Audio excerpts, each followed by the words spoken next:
ஆண்டவர் இயேசு கிறிஸ்துவில் மிகவும் பிரியமான சகோதர சகோதரிகளே, வேளாங்கண்ணி ஆரோக்கிய மாதாவின் பாசமான பக்தர்களே, இந்த சனிக்கிழமை மாலை வேளையில் நம்பிக்கையோடு திரளாக கூடியிருக்கின்ற உங்களை பார்க்கும்போது என் நம்பிக்கையும் அதிகமாகிறது. பல முறை இந்த திருத்தலத்துக்கு வந்து நான் ஜெபித்திருக்கிறேன்.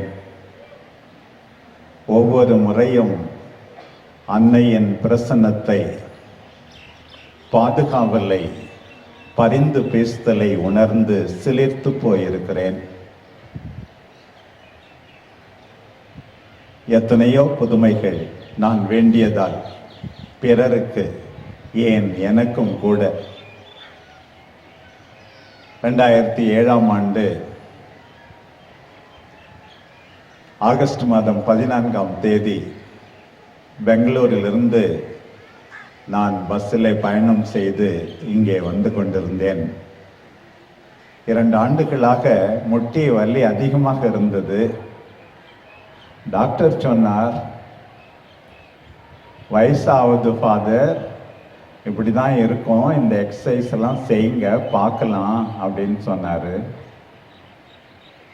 நாகப்பட்டினம் பக்கத்தில் வரும்போதே திடீரென்று ஒரு ஜெர்க். எங்கே போனது அந்த வலி என்று தெரியவில்லை. மாதா என்னை குணப்படுத்தினார்கள்.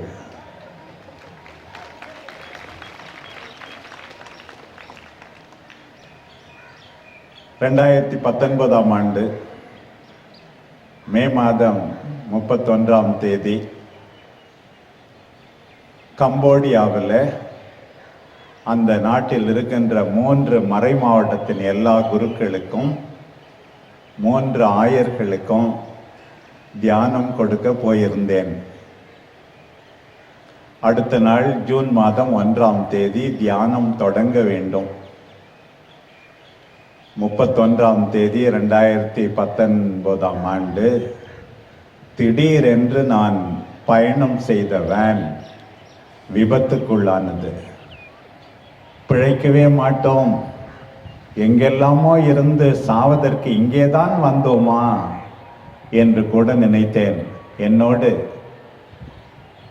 புதுவை கடலூரில் இருந்து MEP சபையில் இருக்கிற ஆரோக்கியதாஸ் என்ற ஒரு குருவானவரும் பயணம் செய்தார். வாழ்க்கையே முடிந்து விட்டது என்று நினைத்தோம். திடீரென்று யாரோ குறுக்கே வந்தார்கள். அந்த வேன் யூட்டர்ன் ஆனது என்ன புதுமை என்றால், வேன் கீழே விழுந்தாலும் அந்த நேரத்தில் முன் இருந்தோம், பின் இருந்தோம், நேஷனல் ஹைவேயாய் இருந்தோம், எந்த வெஹிக்கிளும் வரவில்லை, தப்பித்தோம் என்று. மாதாவினுடைய புதுமை தான் இதுவும் கூட. மே மாதம் 31 2 ஆண்டு கழித்து திருத்தந்தை என்னை ஆயராக நியமித்த போது, எந்த நாளில் அது அறிவிக்கப்பட வேண்டும் என்று விரும்புகிறீர்கள் என்று கேட்டார்கள். மே மாதம் 31 தான். 24 நான் சம்மதம் தெரிவித்தேன். மே மாதம் 31 இருக்கட்டும், ஏனென்றால் நான் மீண்டுமாக பிறந்தேன். மாதா காப்பாற்றினார்கள். மாதா எலிசபெத் அம்மாவை சந்திக்க சென்ற அந்த நாளில் மீண்டும் ஆண்டவர் எனக்கு உயிர் கொடுத்தார். இன்னொரு பக்கம் மே மாதம் மாதாவினுடைய மாதம். மாதா இயேசு குழந்தையை சுமந்து சென்று எலிசபெத்தை மகிழ்ச்சிப்படுத்தினார்கள். எலிசபெத்தின் வயிற்றிலே இருந்த திருமுழுக்கு யோவானை மகிழ்ச்சிப்படுத்தினார்கள். ஏன் சக்கரியாவையும் கூட மகிழ்ச்சிப்படுத்தினார்கள். நானும் இயேசுவை சுமந்து சென்று என்னை சந்திப்பவர்களுக்கெல்லாம் மகிழ்ச்சியை தர வேண்டும் என்று அந்த நாளை தேர்ந்தெடுத்தேன். மாதாவின் புதுமை புதுமை. எத்தனையோ முறை பல்வேறு கூட்டங்களுக்காக நான் வெளிநாடுகளுக்கு செல்ல வாய்ப்பு கிடைத்தது. ஒவ்வொரு முறையும் லூர்து மாதாவினுடைய பிரன்னீஸ் மலை அடிவாரத்தில் இருக்கிற அந்த லூர்து நகருக்கு நான் போகாமல் இந்தியா திரும்பியதே இல்லை.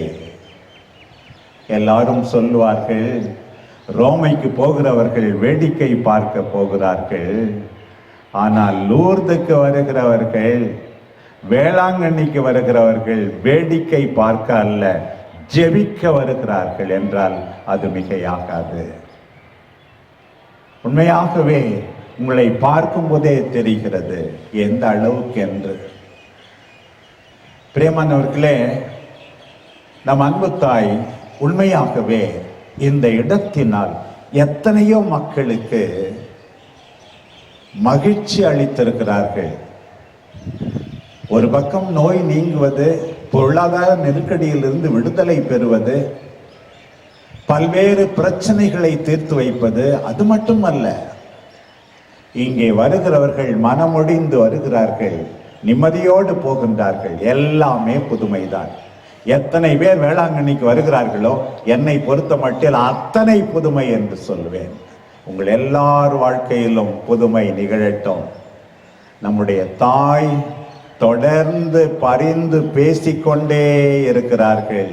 எங்களுக்காக வேண்டிக்கொள்ளும், எங்களுக்காக வேண்டிக்கொள்ளும் என்று அந்த அம்மாவை பார்த்து கேட்கும் போது நம்மை மறந்து விடுவார்களா? நிச்சயமாக மறக்கவே மாட்டார்கள். பிரியமானவர்களே, என்னுடைய தனிப்பட்ட அனுபவம், நான் மட்டுமல்ல, எங்கள் குடும்பத்தார் கூட. நான் பிறந்த ஊர் இங்கிருந்து ஏறக்குறைய 150 கிலோமீட்டர் தூரத்தில் இருக்கிறது. சென்ற ஆண்டு மரித்த என்னுடைய மூத்த சகோதரர் அவர்கள் ஒவ்வொரு ஆண்டும் இந்த 150 கிலோமீட்டர் வருடத்திற்கு 2 முறை நடந்தே வருவார். அவருடைய நம்பிக்கையும் என்னுடைய நம்பிக்கையை ஆழப்படுத்தியது. ஒரு முறை செப்டம்பர் மாதத்தில் மாதா திருவிழாவின் போது, இன்னொரு முறை தவக்காலத்தில். இப்படி வருடத்திற்கு 2 முறை தவறாமல் 150 கிலோமீட்டர் அவர் வந்தார் என்றால் அவருக்கு இருந்த ஆழமான நம்பிக்கை, எல்லாம் கடவுள் பார்த்து கொள்வார் என்று அவர் நினைத்தது பாருங்கள். இன்றைக்கும் பிரியமானவர்களே, உங்கள் நம்பிக்கை எல்லாம் ஆழமாக வேண்டும் என்றுதான் எனக்கு ஆசை. தொடக்கத்திலேயே தந்தை அற்புதராஜ் அழகாக சொன்னார்கள், இன்றைக்கு நாம் சிந்திக்க போவது மரியா இறை வேண்டலின் அன்னை என்று. புதிய தமிழில் இறை வேண்டல் என்று சொல்லுகிறோம். பழையது ஜெபத்தின் தாய், ஜெபிக்கின்ற தாய், நமக்காக பரிந்து பேசி ஜெபிக்கின்ற தாய், இறைவனோடு நெருக்கமான உறவு கொண்டிருக்கின்ற தாய்.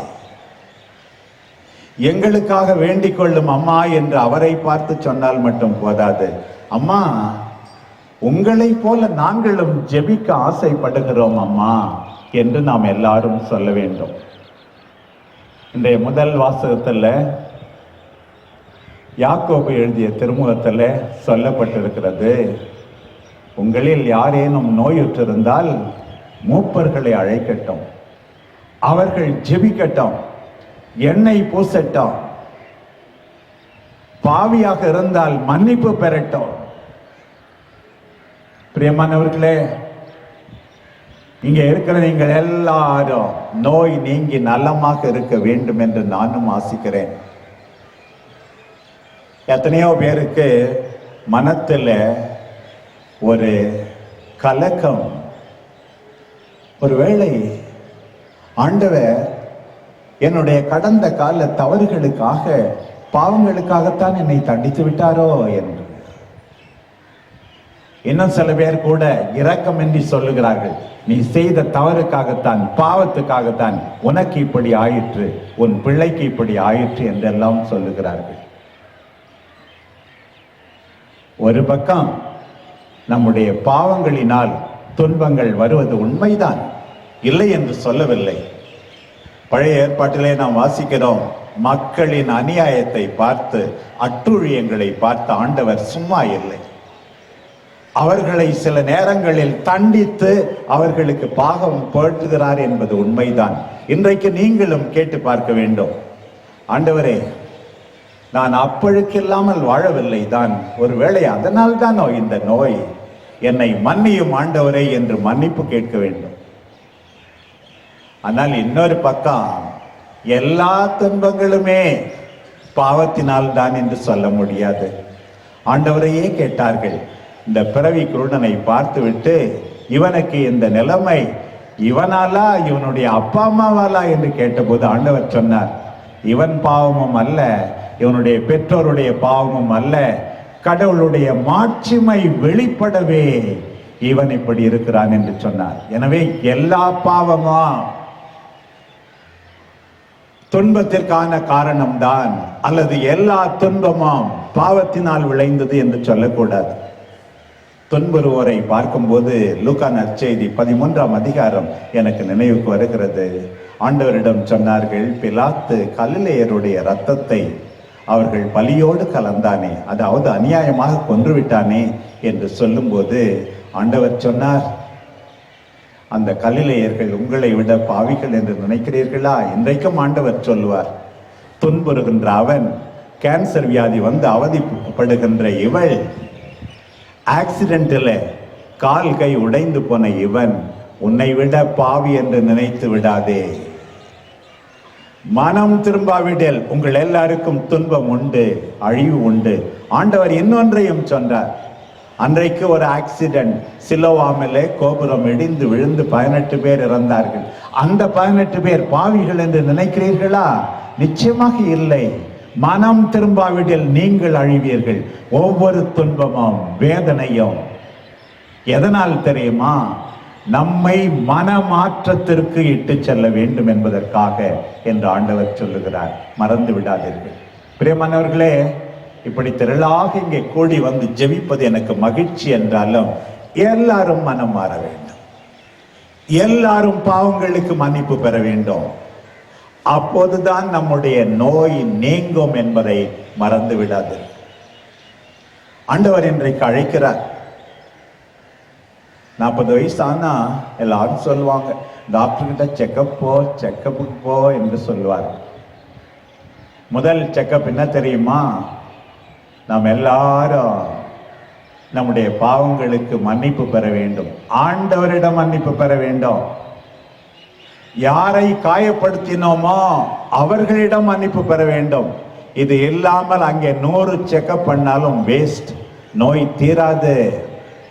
இன்றைக்கு தெரிந்து கொள்ளுங்கள், மன்னிப்பு பெறுங்கள், மன்றாடுங்கள் என்று ஆண்டவர் அழைக்கின்றாரே பாருங்கள். மன்னிப்பு பெற வேண்டும், மன்றாட வேண்டும். அதுதான் நம்முடைய அழைப்பு. பிரியமானவர்களே, இன்றைக்கு ஆண்டவர் குழந்தைகள் அவரிடம் கொண்டு வரப்படும் போது, சீடர்கள் அதட்டும் போது அவர் சொல்லுகிறார், விண்ணரசை இந்த குழந்தைகள் போல ஏற்றுக்கொள்ள வேண்டும். இந்த குழந்தை தந்தையை நம்பி இருப்பது போல நீங்களா கடவுளை நம்பி இருந்தால் உங்கள் வாழ்வு சிறக்கும் என்கிறார். ஜெபிக்க வேண்டும். பிரியமானவர்களே, ஒவ்வொரு வருஷமா மே மாசமோ அல்லது திருவிழா சமயத்திலோ அல்லது தவ காலத்திலோ வேளாங்கண்ணிக்கு ஒரு திருப்பயணம் மேற்கொண்டால் மட்டும் போதாது, அதை தாண்டி ஒவ்வொரு நாளும் ஜெபிக்க வேண்டும். ஏனென்றால் நம் தாய் ஜெபித்தார்கள், நீங்களும் ஜெபியுங்கள். யார் கிறிஸ்தவர்கள்? ஜெபிக்கிறவர்கள் தான் கிறிஸ்தவர்கள். ஜெபிக்காதவர்கள் கிறிஸ்தவர்கள் அல்ல. ஜெபிக்கிறவர்கள் தான் தாயின் பிள்ளைகள். அந்த தாய் ஜெபித்தார்கள். ஜெபம் என்றால் என்ன? எவ்வளோ பேர் அது சாமியார் சிஸ்டர் இவங்க ஜெபிக்கலாம், நமக்கு எங்க நேரம் இருக்கு, நான் ஜெபிக்கணுமா என்று கூட சொல்லலாம். இந்த சாக்கு போக்கு எல்லாம் செல்லாது. ஜெபிப்பதென்றால் என்ன? கடவுளோடு பேசுவது. பேச தெரியாதா உனக்கு? சின்ன பிள்ளையிலிருந்து நாம் கேட்கிறோமே, அம்மாவிடம் பாட்டியிடம் அதை கொடுமா இதை கொடுமா என்று கேட்க தெரியாதா? புலம்ப தெரியாத? ஆண்டவரே, ஏதோ நல்லதெல்லாம் நடக்கும் என்றீர், ஒன்றும் நடப்பதாக தெரியவில்லையே. சிலுவையிலிருந்து ஆண்டவர் இயேசு புலம்பினாரே, என் கடவுளே ஏன் என்னை கைவிட்டீர் என்று கடவுளை பார்த்து உனக்கு புலம்ப தெரியாதா? ஆண்டவரே, என்னை நன்றாக வைத்திருக்கின்றீரே, ஆபத்துக்கள் இருந்து காப்பாற்றினீரே என்று ஆண்டவருக்கு நன்றி கூற தெரியாதா? ஆண்டவரே, தவறு செய்து விட்டேன், என்னை மன்னியும் ஆண்டவரே என்று மன்னிப்பு கேட்க தெரியாதா? ஆண்டவரோடு பேசுங்கள். எஸ்ஐயா 62 வாசிக்கிறோம், அந்த நல்ல ஆண்டவருக்கு ஓய்வு கொடுக்காதீர்கள், கேட்டுக்கொண்டே. ஆண்டவருக்கு ஓய்வே கொடுக்க கூடாதான், பேசிக்கொண்டே இருக்க வேண்டுமா? பார், அன்றைக்கு கனானிய பெண் கேட்டுக்கொண்டே இருந்தார், என் மகளுக்கு உயிர் பிச்சை கொடு என்று. ஆண்டவர் பொறுமையை சோதிப்பது போல பிள்ளைகளின் உணவை நாய்களுக்கு போடுவதா? ஆண்டவர் காலம் தாழ்த்தினார், தாழ்ச்சி அதிகமாக்கினார், நம்பிக்கையை அதிகமாக்கினார். அந்த பெண் வெற்றி கொண்டார். விடாமுயற்சியோடு, தாழ்ச்சியோடு, ஓய்வே இல்லாமல் கேட்கின்ற போது, பிரியமானவர்களே, கடவுள் நிச்சயமாக கொடுப்பார் என்பதில் சந்தேகமே இல்லை. நம்முடைய அம்மா இதோ ஆண்டவருடைய அடிமை என்றார்கள். நம்முடைய அம்மா ஆண்டவரை போற்றி புகழ்ந்தார்கள். நம்முடைய அம்மா ஒருமனப்பட்டு மன்னிப்பின்றி ஜெபித்தால் ஜெபம் கேட்கவே படாது. திருத்தூதர் பணி 1:14 வாசிக்கிறோம், சீடர்களோடு ஒருமனப்பட்டு ஜெபித்தார்கள். பிரியமானவர்களை, இன்றைக்கு மீண்டுமாக கேட்டுக்கொள்கிறேன், யாரையாவது மன்னிக்காமல் இங்கே வந்து வேண்டிக் கொள்கிறீர்களா? ஜெபம் அவ்வளவு சுலபமாக கேட்கப்படாது. மன்னியுங்கள், ஒருமனப்பட்டு ஜெபிக்கின்ற ஜெபம் தான் கேட்கப்படும். மன்னியுங்கள். பீடத்திற்கு காணிக்கை செலுத்த வரும்போது உன் சகோதரன் மனத்தாங்கலாக இருப்பதாக நினைவுற்றால் கூட நீ காணிக்கை அங்கே வைத்துவிட்டு சமாதானம் செய்து கொண்டு பிறகு வந்துதான் காணிக்கையை செலுத்த வேண்டுமா? ஒவ்வொரு திருப்பலியிலும் ஆண்டவருடைய திரு உடலை உட்கொள்ளும் முன் சமாதானம் செய்ய வேண்டுமா? ஏதோ சண்டை போடாத யாரோ ஒருவர் இருக்கிறார் என்று ஆண்டவரை ஏமாற்றுவது போல அவருக்கு மட்டும் சமாதானம் சொல்லிவிட்டு எத்தனையோ பேர் சண்டை போட்டவர்களை தொடர்ந்து வைத்துக் கொண்டிருந்தால் அதெல்லாம் ஏமாற்று வேலை என்பதை மறந்துவிடக்கூடாது. ஒருமனப்பட்டு ஜெபிப்பது, விடாப்பிடியாக ஜெபிப்பது. தூய ஆவிக்காக நம்முடைய தாய் ஜெபித்தார்கள், கேட்டார்கள். பாருங்கள், அன்றைக்கு தூய ஆவியானவர் இறங்கி வந்தார். விவிலியத்தில் ஒரு பக்கம் தூய ஆவியால் தான் அப்பா தந்தையை என்று கூப்பிட முடியும், இயேசு ஆண்டவர் என்று சொல்ல முடியும் என்று நாம் வாசிக்கிறோம் ரோமேயருக்கு எழுதப்பட்ட திருமுகத்தில். தூய ஆவியால் தான். இன்னொரு பக்கம் தூய ஆவியை கேளுங்கள் உங்களுக்கு கொடுப்பார் என்று சொல்லப்பட்டிருக்கிறது. ஒரு பக்கம் தூய ஆவிக்காக தொடர்ந்து கேட்டுக்கொண்டே இருக்க வேண்டும், இன்னொரு பக்கம் அந்த தூய ஆவியினால் நாம் இன்னும் அதிகமாக ஜெபிக்க முடியும். இரண்டுமே சொல்லப்பட்டிருக்கிறது. நம் தாய்தான் சிறந்த மாதிரி. ஜெபத்தில் ஒரு நிலை தான் இது. இரண்டாவது நிலை, அதுதான் எனக்கு ரொம்ப ரொம்ப ஆசை, பிடித்தமானது. பேசுவது மட்டும் ஜெபம் அல்ல, ஆண்டவர் பேசுவதை நாம் கேட்க வேண்டும். வேதாகமத்தை அறியாதவன், பைபிள் தெரியாதவன், கிறிஸ்துவை அறியாதவன். ஜெபத்தினுடைய இரண்டாவது பகுதி ஆண்டவர் பேசுவதை கேட்க வேண்டும். பிரியமானவர்களே, என்னுடைய குரலிலே பைபிள் முழுசும் 2200 பக்கம் உங்க கையிலே இருக்குது. தமிழிலும் இருக்குது, இங்கிலீஷ்லயும் இருக்குது. 4400 பக்கம். நான் 3000 மணி நேரங்கள் செலவழித்திருந்திருப்பேன். என்னிடம் படித்த 1500 பேருக்கு மேல குருக்கள் ஆகியிருக்கார்கள் என்பதை விட இன்றைக்கு லட்சக்கணக்கான மக்கள் சிறுக சிறுக நான் வாசித்து பதிவு செய்த விவிலியத்தை கேட்டு பயனடைகிறார்கள் என்பதுதான் எனக்கு பெரிய மகிழ்ச்சி. ஆண்டவருடைய வார்த்தையை கேட்க வேண்டும், ஆண்டவருடைய வார்த்தையை வாசிக்க வேண்டும். வாசிக்க ஒரு வேளை நேரம் இல்லை என்று பலர் சொல்லலாம், ஆனால் கேட்க நேரம் இல்லை என்று சொல்லவே முடியாது. ஒவ்வொரு நாளும் நீ விவிலியத்தை கேள். ஒரு அம்மா சொன்னார்கள், என் மனசு விசாலமானது சாமி, என்னால் எல்லாரையும் மன்னிக்க முடிகிறது சாமி. எதனால் தெரியுமா? விவிலியத்தை மீண்டும் மீண்டும் கேட்கிறேன். மரியா நிகழ்ந்ததை எல்லாம் உள்ளத்தில் இருத்தி சிந்தித்தார்கள். மரியா, என் மகன் சொல்லுவதை நீங்கள் செய்யுங்கள் என்று கானா ஊரிலே சொன்னார்கள். மரியா, இதோ ஆண்டவருடைய அடிமை, உமது வார்த்தையின்படியே எனக்கு ஆகட்டும் என்றார்கள். மரியாவை எலிசபெத் அம்மா, ஆண்டவருடைய வாக்கு நிறைவேறும் என்று நம்பினாயே நீர் பேறு பெற்றவர் என்றார்கள்.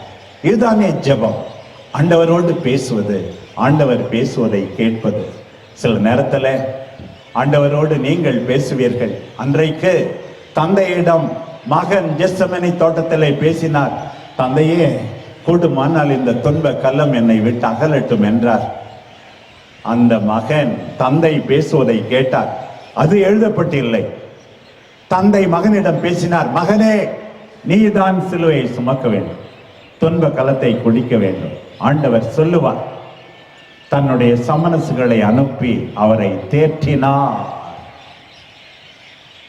ஆண்டவருக்கு விருப்பமானால் நம்முடைய துன்பம் தீரலாம். இன்றைக்கு தீராவிட்டாலும் பரவாயில்லை.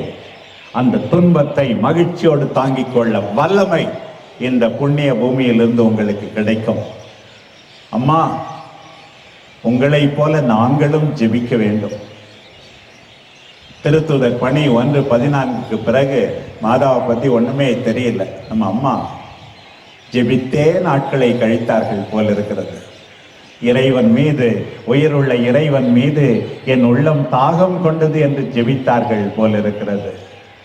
குழந்தை தெரசம்மா சொன்னார்கள், மை ஒகேஷன் இஸ் லவ் என்று, என் அழைப்பே அன்புதான் என்று ஆண்டவரை அன்பு செய்து கொண்டே செத்தார்கள் போல் இருக்கிறது. புனித பிரான்சிஸ் அசிசியார் அந்த கடைசி நாட்களிலே, he was not a man praying, he himself became prayer என்று சொல்லுகிறார்கள். அவர் ஜெபிக்கின்ற மனிதர் அல்ல, அவரே ஜெபமானார் என்று சொல்லுகிறார்கள். எல்லாரை விட நம்ம அம்மா ஆழ்நிலை தியான மடத்தில் இருப்பது போல ஜெபித்து, நம் எல்லாருக்காகவும் ஜெபித்து இறைவனை புகழ்ந்து கொண்டு அன்பு செய்து கொண்டு மரித்திருப்பார்கள். பாருங்கள், அந்த தாய் உங்கள் எல்லாருக்கும் பாடம். இங்கிருந்து போகின்ற யாரும் ஒரு நாளும் ஜெபிக்காமல் இருக்க மாட்டேன், ஒரு நாளும் ஆண்டவரோடு பேச தவற மாட்டேன், ஒரு நாளும் ஆண்டவர் பேசுவதை கேட்காமல் இருக்க மாட்டேன் என்று சென்றால் அதுதான் அந்த தாய்க்கு பெருமை. ஆரோக்கிய தாய் நம் எல்லாரையும் உருமாற்றுவாராக.